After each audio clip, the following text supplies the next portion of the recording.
bits and pieces that we implemented in meetings would already change the way how we interact. The example I like the most, where I felt like nudged from the outside, is I don't have a car, so if I need a car, I rent it. And there was this nice car, and it had a little tree in the in front next to the kilometer thingy. And whenever you drove too fast and not eco-friendly, the tree would lose a little leaf. Oh, And this that's was nice. just the fact that there's a little tree, and the way I drive impacts the little tree, and I get a score in the end how good my eco drive was. So This then little you drove, thing, you were driving exactly. slower.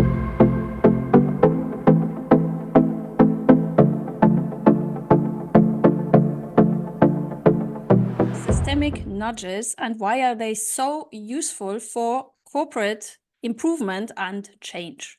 Imagine this classic situation. You are a leader in your field and you basically introduce this fantastic idea of change to your colleagues and your team. But instead of the enthusiasm that you have for the idea, you're getting back resistance. Now, we all know resistance is a normal human reaction to change due to various emotional factors, to various psychological factors, such as fear of uncertainty and many others. But what can we actually do in that situation? Joining me, my dear friend and colleague, Steffen Keller. A very warm welcome to you. Thank you very much for having me. Very happy. Exactly that, a useful technique of systemic nudges. And I'm very excited that you're here because you have many years of experience in using that as a technique to address corporate improvement. But before we start, I will briefly introduce you. Your background is in international neuroscience research. And after that, you did a complete transformative shift yourself. You shifted into the corporate environment. You co-founded your consultancy and helped many life sciences and pharmaceutical companies to actually do just that, transformative change. Explain to the viewers how you came about this technique, how you developed this understanding for this technique of systemic nudges. Yes, thank you very much, first of all, for the very kind introduction. What I did is we learned by doing, and somehow myself and also the team realized that this nudging is something that is really powerful if you want to make a difference. So you said it already that we founded our own company back in 2016. And back then we talked a lot about values and behaviors and how we want to work with each other, why we want to work with each other. Realized that especially the other two co-founders coming from a more corporate consulting company, that there is still these behaviors that we've learned, and it's difficult to get rid of them. So we wondered, like, what can we do to really live up to the values that we defined for ourselves? And we realized that just small bits and pieces that we implemented in meetings would already change the way how we interact. Like, for example, it's really, I think those nudges and also systemic nudges are everywhere. Each piece of structure, each piece that guides you in a certain direction, I would consider a nudge. And in this case, you can start with a check-in in a meeting. Something for now, I think it's quite common. Back then, I've never heard of it before. So you have these check-ins, Yes, and then true. you It's quite ask common questions now. like, how do you feel? Yeah, nowadays, I think everybody does it somehow, sometimes good, sometimes not so good. And back then, it was just an entry point to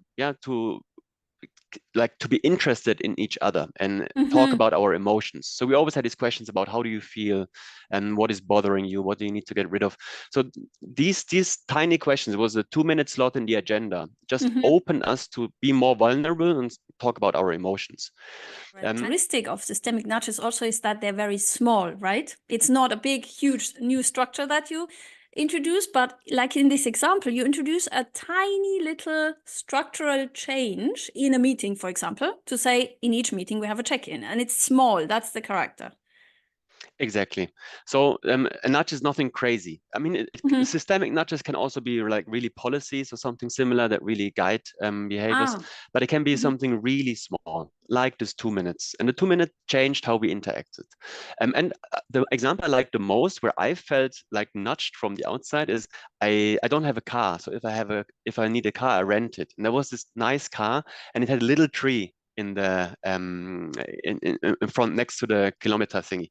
And whenever you drove too fast and not eco-friendly, the tree would lose a little leaf. Oh, And that's this was nice. just the fact that there is a little tree, And the way I drive impacts the little tree, and I get a score in the end how good my eco drive was. This So then little you drove, thing, you were driving exactly, slower. it made me drive very slow. Like my partner was complaining, like, what are you doing? I was super slow, super steady. So this little gamification changed the way how I drove this car. And it's not that I did not want to drive eco-friendly. It's the fact that I was not used to it. So I was used to accelerating and be fast and always stressed. And this little tree helped me to reflect. Just this moment of, okay, there's this little tree, it's losing a leaf. Do I need to be fast? No, I don't. So can I be more sustainable? Yes, I can. It does not mean that people sometimes they want it and I want it, but then I'm still in these old behaviors and these Yeah, new and they structures, these keep little us nudges, they from remind me. exactly. And that is in that initial situation that I outlined as well. People sometimes even are convinced that the change is necessary, but they can't because they have this fear that is sometimes subconscious, so they won't move. And as you're just saying, sometimes we need a nudge from the outside to then get moving. Exactly, and just it can be just a reflection point, right? Just a reflection to see, is that what you're doing? Is it the right thing, or is it just something that we've always done? And always important to think of what is the behavior you want to see, and then you ask yourself, does your environment and your structure and the way how you structure meetings and organizations, does this support this behavior? And if it doesn't, then you can get rid of obstacles, first of all, like maybe also structures that actually support different behaviors. And you can really be very specific and think of what is the behavior I want? What can I do to nudge people to do it? And we've worked with clients where appreciation was a topic, something that's quite difficult. And I've been with companies and they say, oh, appreciation is important. Let's have the CEO shake hands once per year, and then everything is fine. Everybody feels well. That But that's not doesn't how it work like works. it. You need to continuously show appreciation and continuously also observe and see what you are thankful for and communicate it and make people feel that they are seen and that they are valued. So what we did is we just created in one of the team meetings a little slot, which was the praise slot. So again, it's a Nice. 5-minute agenda item. And during this, there's just on the Miro board, there is a little box that says praise of the week. Yeah. And what it does, I can tell you from my own experience, when I have this little box in front of me, all of a sudden I realize, oh yeah, there's this and that person that I'm thankful for. And it's even that far that I thank the people in the room, but I also thank potentially my family and friends. Yes. And all of a sudden I realize, why don't I always tell my colleagues how thankful I am. But why am I never telling this to my partner, my friends, my parents? So I took this nudge and I took it for myself and I said, okay, on this weekly meeting, I also reflect what I'm thankful for privately, and I transferred it into my private life and was a more grateful person. So I think these that's tiny excellent. things, if you're clear what you want, then it does not take a lot to make a first step. And sometimes it can really transition then and do the job.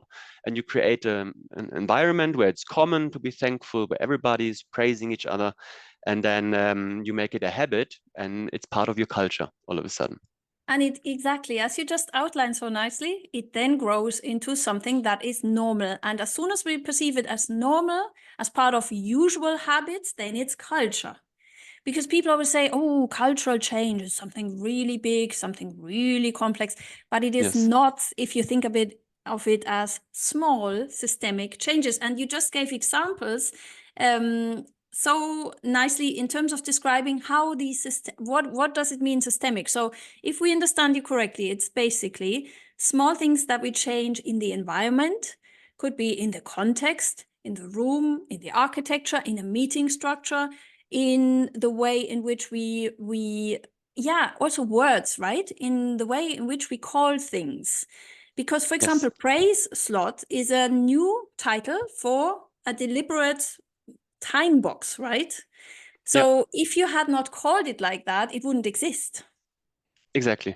And I think this calling, like there's one example that I particularly like about sick days, and that there is just the name makes a difference. Because I think we're living in a society where mental health is becoming more and more important. Yes. Nevertheless, it does not get to act up on that and the focus that you would need. So it's very common to take a sick day Oh, to work as long as possible because that means that you are very strong and you are yeah, that's working a a lot. cultural And then at value. some point, Exactly. then you're done and then you take the sick day. But then calling the sick day, making it also explicit that it's sick day and mental health day. So there was a Hmm. company that said, okay, we have mental health days. Oh, And they called it nice. out. They Yes. did not change that you have so many sick days or not, and how the process works. They just said there is also a mental health day. And the Hmm. mental health day is there even if you don't feel sick, if you just feel weak, if you feel overwhelmed, then this is the day for you to recover your mental state. And just by calling it out, all of a sudden, many more people were taking days off to take care of themselves, to take care of their mental state. And nothing else changed. It was just the naming that was an invite all of a sudden because it gave the topic weight. It was And also, there. It was talked exactly, about. it gave the topic weight. And if I may underline what you're saying, it also de-tabooized Exactly. this phenomenon that we have from, I guess it comes from long time ago, that mental health has been a taboo always, and you don't talk about it kind of publicly. But I think we're exactly now in this era of change where we're starting to acknowledge that it's a completely normal thing to claim more time for your, just sometimes to recover also from information overload could be for your mental health. So for me, Exactly. sometimes I say, I don't want to have any new input because I learned the whole week. I need to have settlement in my brain. And that is mental health as well. And the funny part is everybody would agree with that. And people that need the mental health, they would agree. And also people that have team members that take the mental health, they would Hmm. agree. But still, there is a certain burden to Yeah. take these days if they're not called out explicitly. And Yeah, like this, you because, can be invitive. And that yeah. works on so many levels. So that is a nice example in terms of what are systemic nudges, in terms of also just creating new names and putting names on things that have maybe in the past been a taboo. Now, Exactly.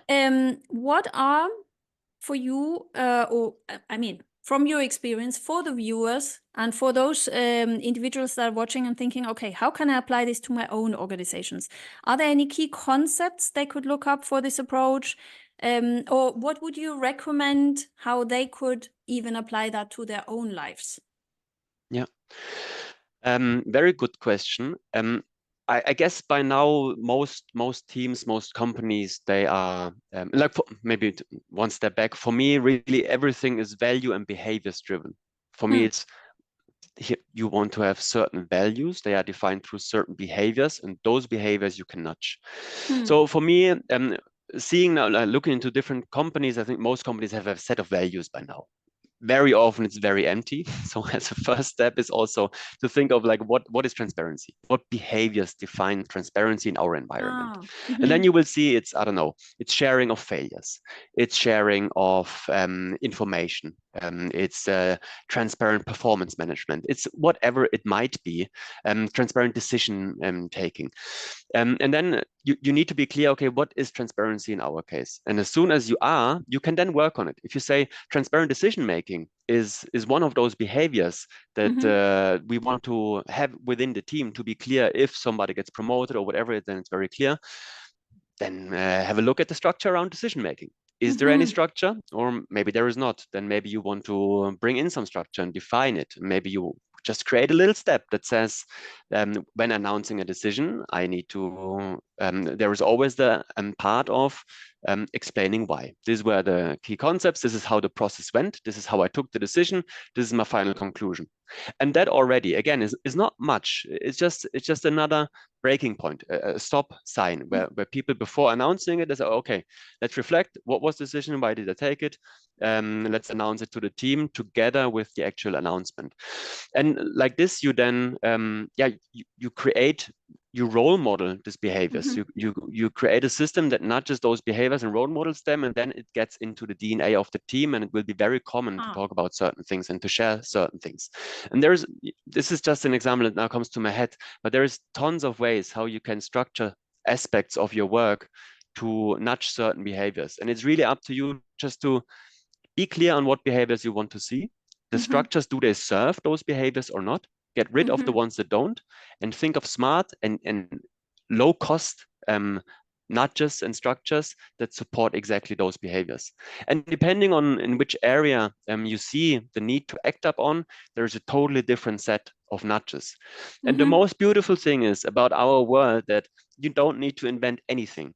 So if I want something, I Google it. I put it in Google Bard or ChatGPT or whatnot, and I just ask because there is information everywhere, and there are so many companies that do so many great things. And if you ask for great examples of structures and nudges for certain behaviors from companies, you will get a response. And then you can be inspired and see if it works for you, if you need to adapt it a little bit, and just try it. I think it's really about trying it. Try to implement it. It's a small piece. Does it change anything? Does it do good? We keep it. Does it do bad? We take it out again. Yeah, So as it's an really just about inspiration, small as you say. steps. As an Exactly. inspiration, because we all know as well that there's no one best recipe, but we can be inspired by other examples. And as you say, use them to see, okay, in our case, for us, the value of XYZ is important. How can we use that inspiration to install it in our way of working? And then, of course, as you outlined, you have to adapt it to what you want. And it's nice that you said you always have to start at the value and then break it down to a behavior. So value talk alone doesn't help. That is what is a very important takeaway from what you said. So if you just say, okay, we want the value of transparency, and then stop there, that won't change anything. That is important as well, what you said. So you have to break it down to behavior. Just thinking it through. Also looking at systems. Do our systems allow transparency? Why do we have a team share folder for each of us and nobody's sharing important information? So how can we break those structures maybe even? Like, why do we have a policy that says that my team cannot look at somebody else's team? That's not transparency. That's a good example. So just thinking things through and really, going through your own environment and seeing where does it stop us from living those behaviors? That is very powerful, because that's now from the other side looking at it. Where do structures or the context, the environment stop me from doing something? That as well can be an indicator that there's something you might have to change as a team in order to be able to work together in a good way. And maybe also to come from a, like we are now more focusing or have been focusing on small teams and individuals. Let's go to an organization. There are so many organizations that I've been talking to or working with where there was a clear value of collaboration, innovation, collaboration, client focus, you name it. So it's always a few similar values that you see. But then you look into the organization and how the organization is designed, you realize decisions are taken super far away from the client. So already the client focus seems very difficult by design. You have a very siloed structure of reporting lines and collaboration lines. So also the cross-functional collaboration is made almost impossible because you have no clue what somebody else is doing. The innovation piece is there. You want to be innovative. At the same time, you know exactly that whoever did the last mistake was fired or did get a bad reputation and whatever, and people don't feel like failing, like trying something, like risking something anymore. I mean, this is how by the culture design, for actually failure is not there. What you're describing, that's a very important one. Yeah. And you can design this, right? You can. I'm not saying that with the nudges you solve all of this, but at least think it through. Either it's a structural change and you break up the silos and you create this cross-functional teams, or maybe even it's just a cross-functional platform or day during the week where people meet and collaborate and discuss. You can do baby steps towards that. And the same is for innovation, for failure. Like what is holding us back from doing it? And what failures do we want? Like, do we want the stupid failures, like not doing the SOP and then risking product quality? Or do we want the failures that you cannot avoid because there is an innovative product and you just give it a shot and nobody really can tell you if it flies or not? I mean, innovation then you needs do it. failure. Yeah, exactly. Exactly.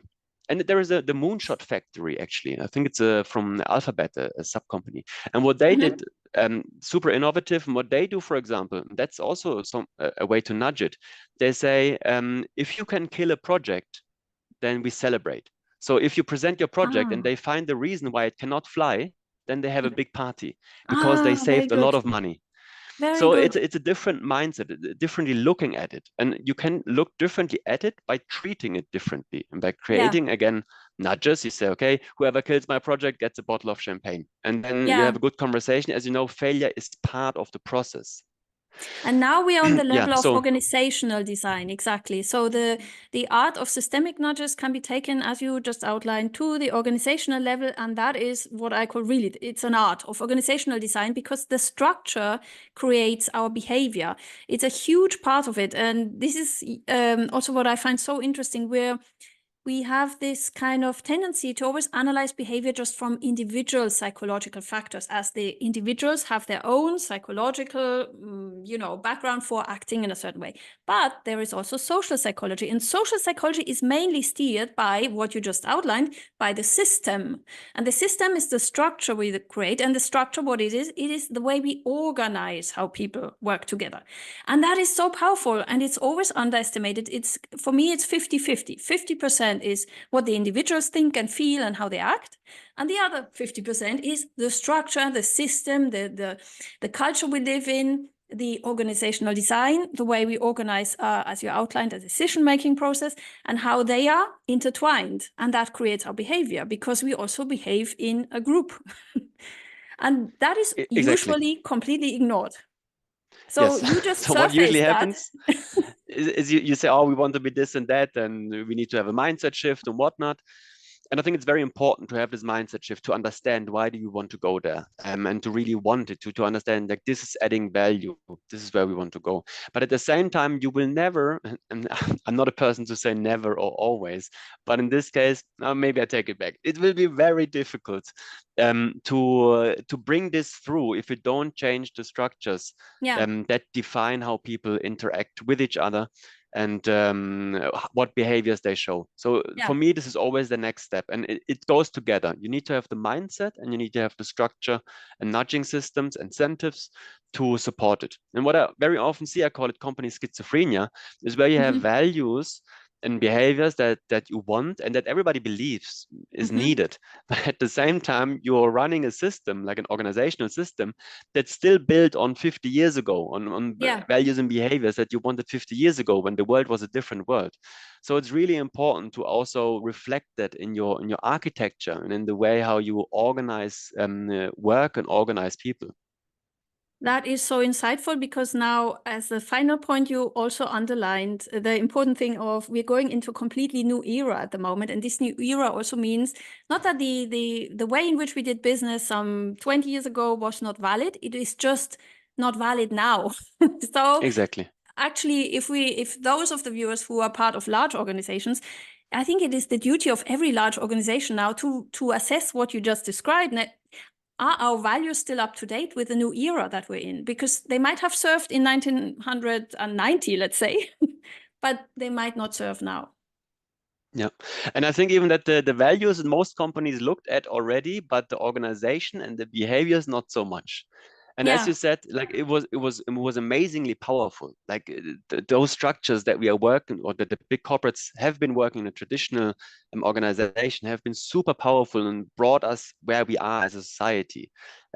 But now things are just evolving and getting more complex and more like faster and changing faster. And that also means that we need different structures to cope with that, so that we can really live up to the new values that we would like to see in our organization. I would like to thank you for that really insightful interview. Has been crisp and truly insightful and inspiring. Thank you so much for that, for those insights. Thank you very much. Thank you for listening to me. Thank you for having me here.